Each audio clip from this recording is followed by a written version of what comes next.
Avez-vous déjà remarqué cette sensation étrange que vous êtes seul avec vos pensées? Comme si vous voyez des choses que les autres ne remarquent pas, comme si chaque détail, chaque nuance vous sautait aux yeux alors que tout le monde continue son chemin, sans se poser de questions.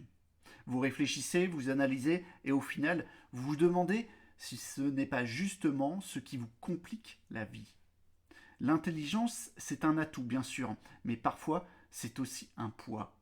Parce que voir au-delà du voile, c'est aussi voir les incohérences, les absurdités, les mensonges rassurants dont se nourrissent les autres. Alors, est-ce que comprendre, c'est forcément souffrir? Aujourd'hui, on va creuser cette question. Pourquoi une grande intelligence peut parfois isoler? Pourquoi, plus on comprend, plus on perçoit les failles du monde? Et surtout, est-il possible de transformer cette lucidité en force plutôt qu'en fardeau? On va explorer tout ça ensemble, avec des exemples concrets, des références philosophiques et des pistes pour mieux vivre avec un cerveau en ébullition. Si ce sujet vous parle, si vous avez déjà senti en décalage, alors pensez à liker cette vidéo et à vous abonner à la chaîne Sagesse Intemporelle. Ici, on décrypte les grandes questions de l'existence avec clarté et profondeur, pour vous aider à mieux comprendre le monde et mieux vous comprendre vous-même. Activez la cloche pour ne rien manquer et restez bien jusqu'à la fin, vous risquez de voir votre propre intelligence sous un tout nouveau jour.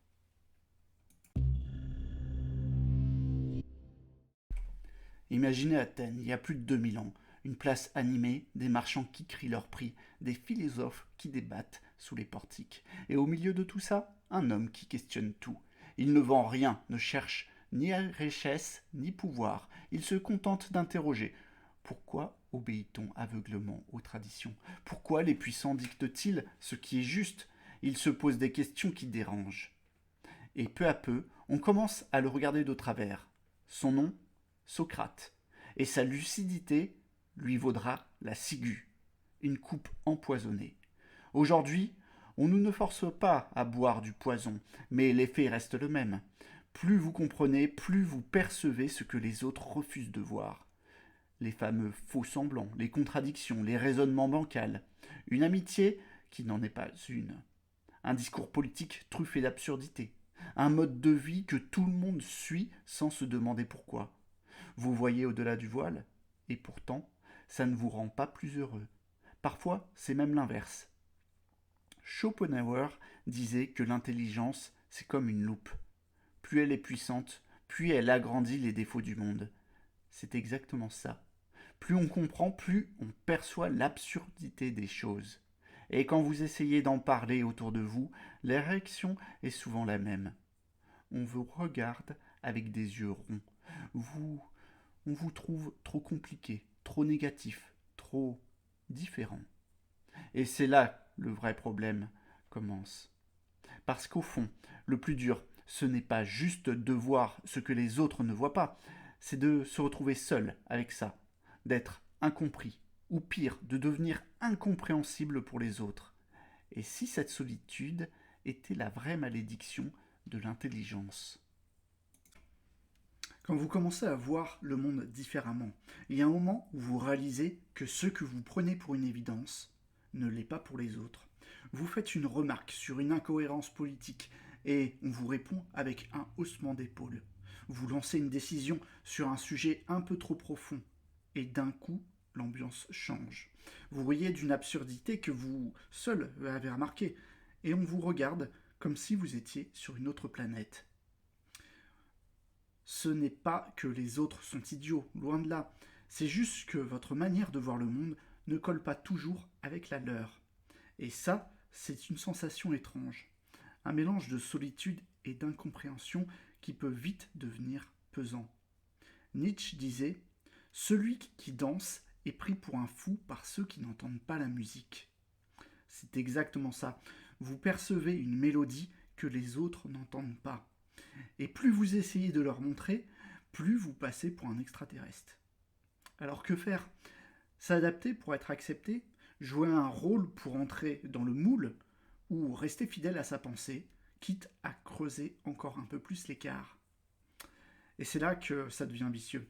Parce que, à force d'être en décalage, on finit par tout analyser, tout décortiquer, tout questionner. On veut comprendre qu'on est différent. On veut comprendre pourquoi on est différent. Pourquoi les autres ne nous voient pas comme nous. Et on recherche des réponses. Et plus on s'enfonce dans un piège redoutable, celui de la réflexion sans fin, de l'analyse qui tourne en boucle, jusqu'à la paralysie mentale. À force de tout analyser, on finit par se piéger. Vous voyez une situation, vous en percevez toutes les nuances, toutes les conséquences possibles, et au lieu d'agir, vous restez bloqué. Une simple décision, comme accepter une invitation, devient une équation à 1000 inconnus. Et si j'y vais? Est-ce que je vais vraiment passer un bon moment? Et si je dis un truc trop sérieux? Si je m'ennuie? Mais si je refuse, est-ce que je vais encore m'isoler? Tout devient un problème à résoudre, un choix à optimiser. Résultat, vous réfléchissez encore et encore, et vous ne faites rien. Et c'est là que la fatigue mentale s'installe. Vous passez tellement de temps à calculer que la vie devient un terrain d'analyse plutôt qu'un terrain d'expérience. Vous n'êtes plus dans l'instant, vous êtes coincé dans votre tête. Et pire encore, vous avez peur de vous tromper. Parce que quand on voit toutes les options, toutes les erreurs possibles, on finit par craindre le moindre faux pas. Et plus on réfléchit, plus on doute, et plus on doute, moins on ose. Le piège, c'est que le dialogue intérieur n'a pas besoin d'être une prison, il peut être un allié. Ce n'est pas la réflexion qui est un problème, c'est la manière dont vous le gérez. Vous n'êtes pas obligé de trouver la meilleure option à chaque instant. Parfois, il suffit de choisir et d'avancer. Se tromper, c'est apprendre, pas échouer. Et si, au lieu d'essayer de tout comprendre avant d'agir, vous testiez d'abord, puis vous ajustiez en cours de route? Parce que c'est peut-être là la clé. Ne plus voir l'intelligence comme une barrière à l'action, mais comme un outil pour mieux vivre. Et si, au lieu d'être un frein, elle pouvait devenir une force. Il y a un vieux conte zen qui raconte l'histoire d'un homme tombé dans une rivière en furie. Au lieu de lutter contre le courant, il se laisse emporter, relâche son corps, flotte avec l'eau. Et c'est justement parce qu'il ne s'accroche à rien qu'il finit par atteindre la rive sain et sauf. Parfois, vouloir tout contrôler, tout comprendre, c'est justement ce qui nous noie. Et c'est peut-être là la première clé pour être intelligent et heureux. Accepter de ne pas tout maîtriser. Lâcher prise et avancer avec le flux de la vie plutôt que contre lui. Comprendre le monde, c'est bien, mais comprendre qu'on ne peut pas tout comprendre, c'est mieux. Vous n'êtes pas obligé d'avoir une réponse parfaite à chaque question, ni de résoudre tous les paradoxes de l'existence. À quoi bon voir plus loin que les autres si cela n'empêche d'apprécier ce qui est juste devant nous? À quoi bon décortiquer chaque détail si cela vous éloigne du plaisir simple d'un échange, ou d'une rencontre, ou d'un moment de calme? Et pourtant, cette lucidité n'est pas une malédiction, elle peut devenir une force. Ce qui fait la différence, c'est ce que vous en faites. Trouvez les bonnes personnes, celles qui, avec qui vous pouvez échanger sans retenue.